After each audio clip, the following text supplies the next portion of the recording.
ডিম দেখে ভাববেন না আজকে ডিমের কোনো আমি রেসিপি করেছি। চলুন দেখাই কি রান্না করেছি। আজকে করব বিউলির ডালের হিঙের কচুরি। তার জন্য 1 কাপ বিউলির ডাল ভালো করে ধুয়ে কাপড়টা একটু চাড়িয়ে দিয়েছি জল ঝরার জন্য। এবার ভেজে নেব।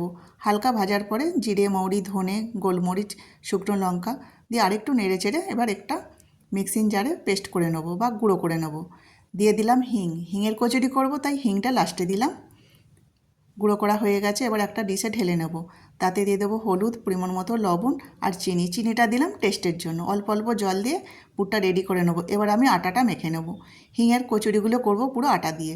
2 চামচ বেসন, সুজি, চিনি গুঁড়ো আর লবণ, হলুদ দিয়েছি আর একটু জোয়ান দিলাম, 2 চামচ ঘি। জোয়ানটা দিলাম, টেস্টও বাড়বে আর হজমের সাহায্য করবে। আর ঘিটাতে খাস্তা হবে। হলুদটা দিলাম রঙের জন্য। অল্প সাদা তেল দিয়ে এবার রেস্টে রেখে দেবো।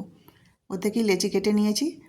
এবার গোল গোল করে নিলাম, নিয়ে ওতে পুরটা ভরে দিলাম। হালকা হাতে বেলে নেব। দেখুন গোল গোল করে বেলা হয়ে গেছে। এবার গরম তেলে ছেড়ে দিলেই তৈরি হয়ে যাবে বিউলির ডালের হিঙের কচুরি। একদম অল্প সময়ের মধ্যেই তৈরি হয়ে যাবে। বাড়িতে তো বিউলির ডাল থাকেই আর সব মশলাগুলোও থাকে। যদি ভাবেন যে খাবো, সহজেই তৈরি হয়ে যাবে। দেখুন কতটা সুন্দর খাস্তা তৈরি হয়েছে।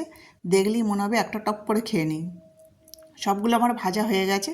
আটার করেছি বলে টেস্টটা কম নয়, কিন্তু টেস্টটা দ্বিগুণ আর একটু বেশি করেই করেছি।